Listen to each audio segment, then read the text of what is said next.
you're not going to, pat yourself on the back and say, there, good buddy. Like you just have to put your head down and, you just have to put your head down and work it. And I think enough of those experiences kind of do have an lasting impact. Ready or not. I don't know. Is that Lauryn Hill? Anyway, I don't know. King of the Hill, something. King of the Hill, Lauryn Hill. I don't know. It's all the same to me. Some sort of singing solo. Yeah. Okay, let's get started. I already hit record. We're here. We're on the air. All right, Andy, how you doing, man? I'm doing good. Good. A little BS session today for the Make Trades Great Again podcast. Everybody, welcome. Thank you for joining us once again. We do appreciate your time. Absolutely. Just kind of that time of year where things start to pile up a little bit. We're through that initial lull of spring. Yep. Summer has officially started by the time this airs now a couple weeks ago.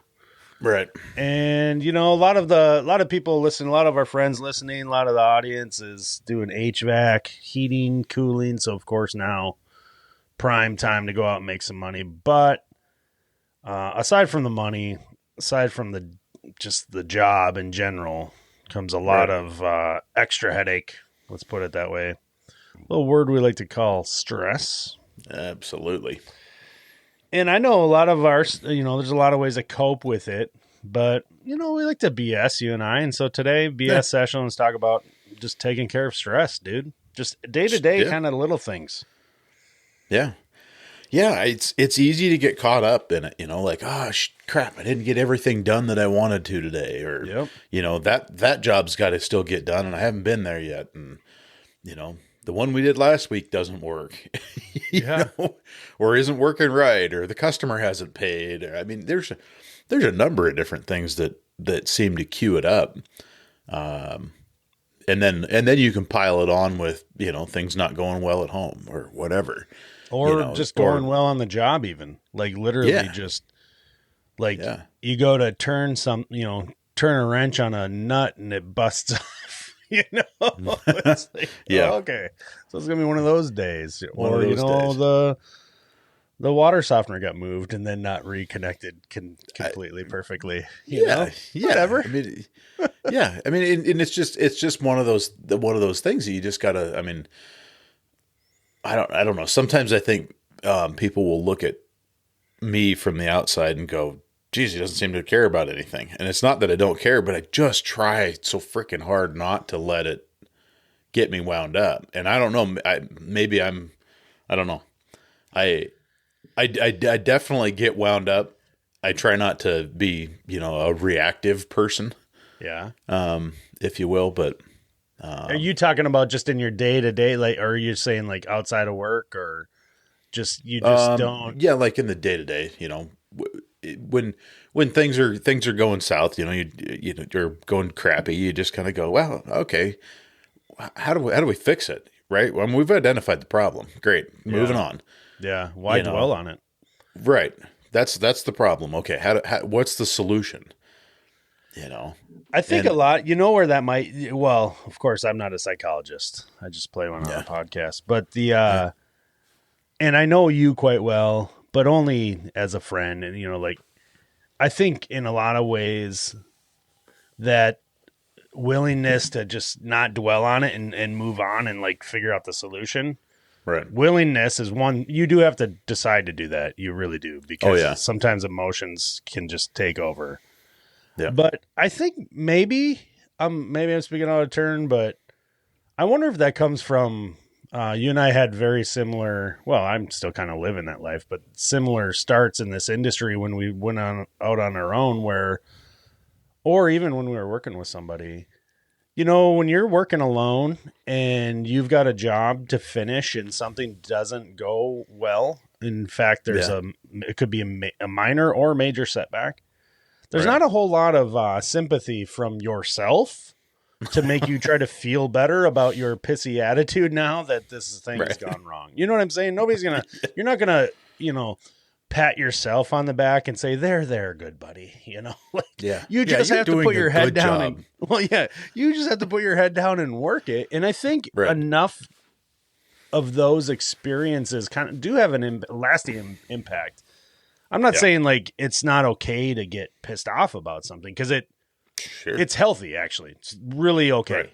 As long as it's healthy in a way that you're not like breaking things and overreacting and making the other people around you, you know, afraid or whatever it is, right? As long as you're not, you know, outwardly mean to somebody or whatever, you know what I'm saying? Yeah. I'm just trying to put it. I'm gonna park this man lift inside the stairwell, upside down. yeah, exactly, at a high speed. right. No, none of that. But you know what I'm saying. I don't want to go on and on about it. I think everybody understands, but like, I think a little bit of that willingness or your capability of just saying, you know what, that happened, and I can be mad about it. I'm not happy by any means, but dwelling on it is never going to help. At least that's what I look at it.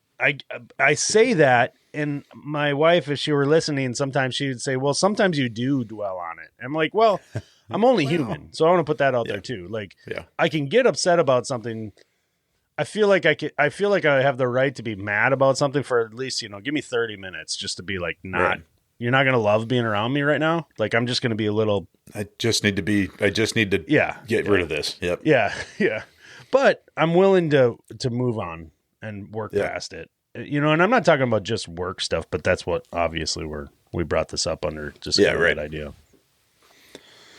What are some other things that you can do though? What are some of the things that you can do to like shed that feeling of that stress, like something didn't go well, your day sucked, nothing happened the way you wanted it to, that kind of deal? Because eventually you got to go home and you got to just leave it somewhere, right? Yeah. I mean, I don't know. One of the things I've found that is a thing is you can go wash the van.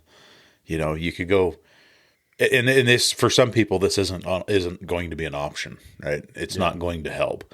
For me, doing that, kicking the doors open on the side of the van and putting away that box of fittings that's been looming, that you just don't have the time to do. And, you spend 20 minutes. Well, we've talked entire podcast episodes about like this subject too. So it's there, but it's relevant. I mean, if you go and you're like, hey, I'm going to do this, and this is pissed off at the world and whatever, and everybody against me type, thing. And then, you spend 20 minutes and you take your mind off something, just meaningless task.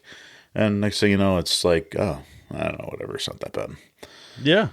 No, look, I'm very much a, replay conversations in my head kind of person. And I don't know why I do that. I always come up with the best comebacks, days later. Right. Oh yeah, Jim. Yeah, exactly. And instead, I'm over there be like, "Well, you're dumb face," and then, brain has a shell on it. yeah, candy coated shell. I'm over there 3 days later in the shower, going, "I should have said this," Damn it, But that's a little bit of that kind of that reaction to stress too. You carry something with you, and I used to be, maybe not as good at it as I used to be, for the longest time, and more often than not, I could just leave it at work. And that was astounding to my wife. She has to come home, and part of her de-stressing was telling me about the things that were stressing her. Yeah. And I early on recognized that that's what she needed to do. Some days it would kind of pile up on me a little bit. But I'd try to be there to listen to her, and not often even, reply other than, encouragement, like, yeah, I agree with you, that kind of thing. Yeah. But I've never really been one to like bring it home with me and talk about it or anything like that, which maybe isn't, if you could just fully leave it and walk away from it, that's probably cool too. I would imagine, but maybe it isn't super healthy all the time. I don't think I ever just denied things were crappy. I just didn't want to deal with it anymore. So I was going to be like, okay, we'll deal with that tomorrow. that kind of compartmentalizing things. Like, I'm done with that for the day. Now I'm going to go do this kind of thing. Yeah. Yeah. I used to, we were talking about this before we started recording, like thinking back, like, well, what did you used to do, Yeah. And I kind of think back on some of that stuff that where I'm like, you know what, I used, one of the things that was fun was, I had this pretty sweet RC car that, I'd come home and be like, plug a battery in the thing, rip the thing through the yard for 15 minutes until the battery was dead. And then pretty quick, I was like, whatever, fine. Yeah. Just something to get you wound back down. And, that was one that, when we started talking about that, you had mentioned, I used to mountain bike a lot. Yeah. And I started that during COVID like everybody else, but because I had a couple friends that were really into single track stuff, and I'm like, what is this mountain biking thing all about? I live in Minnesota. We ain't got mountains. Yeah. And then I quickly learned how fun it was. And I got really into it. I haven't done as much as I'd like to be honest with you. Yeah. And it is an excellent activity. For me in general, exercise is like for sure useful in just taking my mind off of the stress of the day. Right. Probably because it's super stressful in itself. Yeah. I hate doing sit-ups. All I'm thinking about right now is how much I hate sit-ups instead of that D-bag that tried to not pay his bill today. That kind of thing. Right. I don't know. I'm coming up with some fake scenario, but you get it. You're just making shit up. I'm just making it up now. Yeah. Whatever. Yeah. No, what is it lately that you haven't been doing that was a more recent thing? Like for me, it's the mountain biking thing. I did go the other day. Yeah.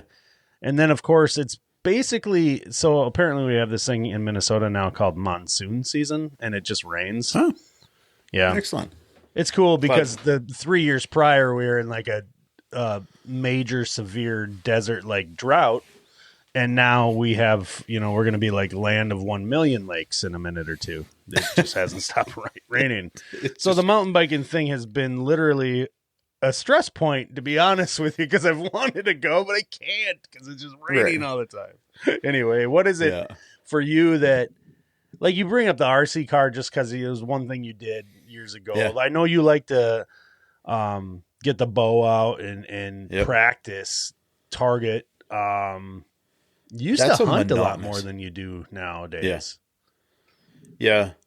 We used to do a lot of, I used to do a lot more hunting, out shooting, and I haven't done it lately. And I don't, there's a lot, this is a controversial subject for some people. What is? About going out and shooting and guns and all that good stuff. Well, yeah, but you're doing it recreational. You're not, holding a bank up. Right. No, not generally. If that were the case, I suck at that. Yeah, because I am still working. The worst bank robber there ever was. Anyway, I used to shoot archery a lot more, and that's seasonal. That's a wintertime thing. Generally, we do a lot of indoor shoots. My son and I, and that's something that I really enjoy because it is some, I'm I don't know what the word is. Lucky enough, I guess, to have a shop where I can shoot inside, and so I could come home and shoot in the shop for 15 minutes or 10 minutes. I mean, literally pull the van in and get out of the van and shoot 5 ends, and just be to that point where it's just mindless. Yeah. You can just do this repetitive like thing, and then pretty quick it's like, okay, you know what?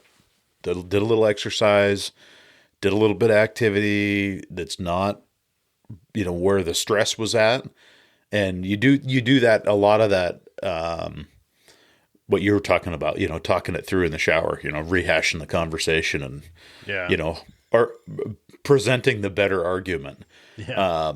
And I don't know. I mean, there's been a number of times where I've maybe found the solution to something that's really got me pissed off, and irritated and, not knowing, a lot of that, I think a lot of that irritated, the stress comes from, well, I don't know how I'm going to fix it.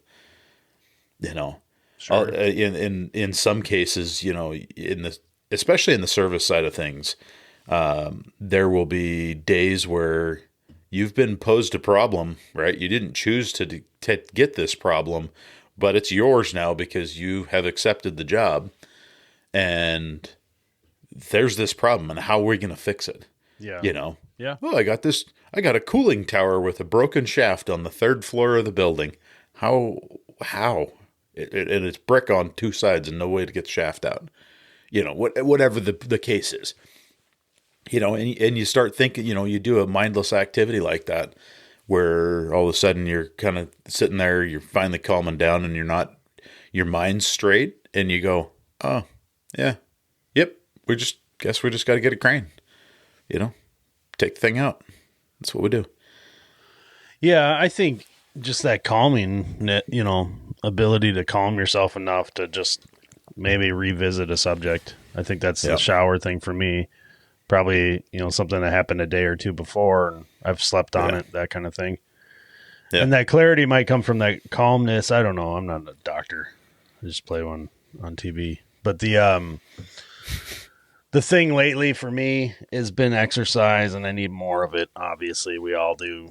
And that's the one thing that kind of allows me just to turn my brain off, which is not a normal thing. Like, I'll be honest with you. I'm not special in any way because a lot of people are this way, but where I'm always thinking about it. I'm always thinking about that project, that estimate, that job, even the most simple things like, I got a water heater change out tomorrow. I'll start thinking about that today. And it's in my brain, and I'll go back and forth, boom, boom, boom, 6 different things I'm thinking about all in like the inside of 2 minutes, which is crazy. But eventually that kind of gets a little stressful too. So that disconnect for me big time is a stress thing. And I know this conversation's between 2 people. We're not getting a lot of outside input here. Would love to hear from people listening though. What is your favorite way of de-stressing? Like, that's in reality. I mean, my favorite way of de-stressing is hop on a plane, go some other country and like explore. Like, that's truly like my favorite thing to do. Yeah. But, and that is something I am lucky enough to be able to do. Yeah. I'm choking right now. Choking up. He's so emotional about this. Oh, man. You ever hear the term, I got a frog in my throat? Yeah. Yeah. Definitely a frog. Like, more like a dry toad. I know. What the heck? It's like a dry, spiny desert toad. Is that a thing? I don't know. Yeah. Horny toad. Horny toad. I was mowing the other day, and I almost killed a toad, which I'm not. I try to avoid. If I see them, I let them get out of the way. And there's toads now come, all over the place, like just invisibility. What does that even make sense? It's been raining so much they're just like out in my yard, right? I know they're there normally, but they're usually like burrowed under the ground and stuff. Now they're just like, yeah, screw it. We're out here cruising. Yeah. And toad, becomes visible as I'm mowing, and I'm cruising. My mower's fast. It's called a hustler because it's fast, right? And all of a sudden I see, like, just barely see this. I'm so colorblind that I'm surprised I saw this toad in my yard, because this is like in the field grass, you know what I mean? Right. And I see this blob and I'm like, whoa, and I like damn near like ejected myself out the front of the mower because it stopped so fast. I was cruising, and it's this toad, and he's hopping. And you know what happened? This is the craziest thing. You couldn't make this up. A freaking hawk picked it up. It was like 10 feet in front of me. I'm not even kidding you. Boom, gone. And I'm like, what? How did, I wish I was wearing like those glasses that are recording or something. Like, how cool would that be? Watch me mow, actually. Wow, I think I just invented something. Action cam. I should do that. I should see what it looks like. Anyway, toad picked up by a hawk right in front of me. And I stopped thinking about everything for like the next hour, because all I could think about is Oh, this toad guy, and I forgot to tell you about it. This happened like 3 days ago. It was really cool. That was my. We get them in our window wells every now and then. Toads? In the basement. Yeah. Do you have salamanders?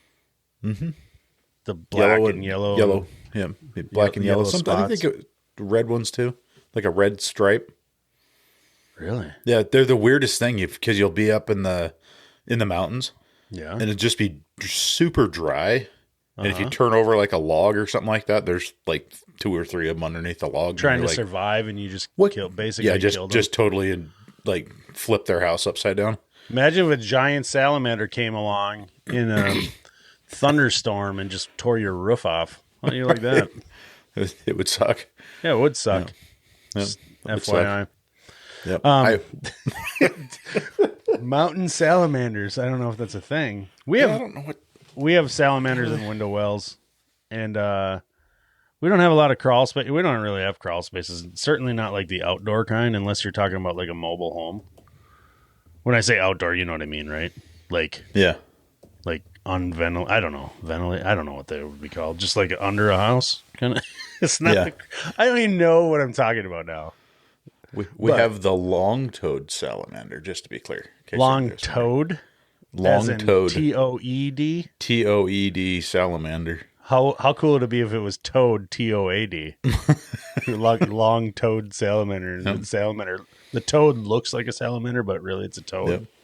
And we also have a western tiger salamander. I have no idea what kind we have. You'd have to look that up. But ours are window well salamanders. When I was a kid, I used to go down in the window well and put them up out in the yard. And eventually I remember my dad telling me, like, why do you do that? And I'm like, I don't know. I feel like it's trapped. And he's like, that's where it wants to be. And I'm like, well, I probably just killed all these salamanders then, all these years. I'm a salamander killer. Yep. This conversation took a turn. It's okay. Yeah, something. I don't feel bad about it. You have an eastern newt. We have newts, yes. We do have newts. Yeah. There's a town in Minnesota where the Mayo Clinic is called Rochester. Okay. In the city of Rochester, it's a large city. There's a bunch of places called newts, N-E-W-T apostrophe S. And I always assumed it was like some like dude's name or something. And I believe now that it is actually named after the fact that we have newts in our area. Newts, yeah. We also have skinks. I don't know if they're the same skinks. thing, though. I think you're right, though. What is a skink? The skink is the teeny tiny one that like runs real fast in your yard, and like all salamander or like all lizards, you can cut their tail off and they'll regrow it. How cool is that? Interesting. It's probably not even factual statement, by the way, so don't roast me. No. Somebody's going to write in and tell me I'm wrong. Yeah, probably. And it might be. I might be. Yep. I had to go buy an air rifle recently. Yeah. For the skinks? No. I couldn't hit a sand if I fell off a camel with that thing. It needs to be sighted in. It's for the gophers. They're driving Ringo nuts. That dog needs freaking Prozac anyway, and I'm not gonna drug my dog because he's high stress. Dude just needs to go mountain biking. But he needs to go mountain biking. I just need to remove the gophers. It's the striped gopher. We have 2 kinds of gophers. We have pocket gophers. They're the ones that just build up the big mound of dirt and tunnel system. And then we have striped gophers. And the striped gophers are the ones that just somehow burrow a hole in network of trails underground and completely ruin your landscape. Like 100% ruin it. And then they also freak out your beagle, who is neurotic in so many different ways. And so I'm like, you know what? I tried shooting him with my 22, which I totally can, but then I'm like, this is not safe because although I know it's only a 22, we're back to talking guns again this episode. The fact is that my neighbor, it's not legal to shoot a 22 where I live. Like, it's just not. Okay, yeah. So probably not safe. Yeah, there's a reason why it's not legal. Because my neighbor's house is more than 500 yards or whatever, right? So like or it's closer than that. So anyway, it's just not a good idea. And so I decided against the 22 after shooting one of them. I'm like, I don't know. I felt bad about it. Not the kill, but like the fact that my neighbors are probably like, what the hell, dude? So I went to Fleet Farm, Mills Fleet Farm. Yeah. And picked up like a 1600 FPS, just break barrel. Mm-hmm. Single pump, gun. Just crack, clack, snap. Yep. Sucker shoots hard for a rifle. Like it's just for like a pellet gun. It's it's impressive. Yeah. It's like I said, look, this thing was like $160 and I had to bolt the plastic scope onto it. Like it doesn't even have peep sights or anything. So I'm like, I haven't taken the time to even try to get the scope even close. So I'm shooting at these things basically for trigger practice, like for no other reason than I'm going to make sure this thing shoots because I don't even know where it's going. Yeah, like it's a pellet into my yard. I can't even tell you where it hit. All your neighbors are like, God, I don't know how the windshield on the Miata got broken. Yeah, and it's 150 yards away. Yeah, I don't know why your neighbor has a Miata, but actually, my neighbor has an old not old, as in mid 2000s Mini Cooper. Oh, well, that's close. It's close, actually, kind of. Yeah. All the Miata fans, we have a ton of them. We're big in Miata country. Are really pissed off now that we're saying they're basically the same car. Right. Well, anyway. So there we were. So there we were shooting salamanders. What? It was a fun little BS session. I'm laughing now. So I'll be honest with you. Can I let you know a little secret? Yep. This podcasting has been a way at times for me to de-stress. Yeah. I look forward to it. I look forward to the reactions we get from people. Really does brighten up my day. I know it does you too when we see somebody share it on social media or whatever. Really appreciate that. So you know who you are. There's a couple of you that do it regularly. And the rest of you that don't, frankly, I'm a little pissed off. Look, you're stressing me out. And one way you can help me de-stress is to share this podcast with your friends and family and the rest of the world that you don't care about on social media. That's right. It's easy. It's easy as that. Yep. And you can give us feedback. There's a little link in your podcast app right at the bottom of the description of the podcast where you can text us directly. Yeah. And believe it or not, it works. You know how I know? Because I did a little test text. You tested text. Text testing.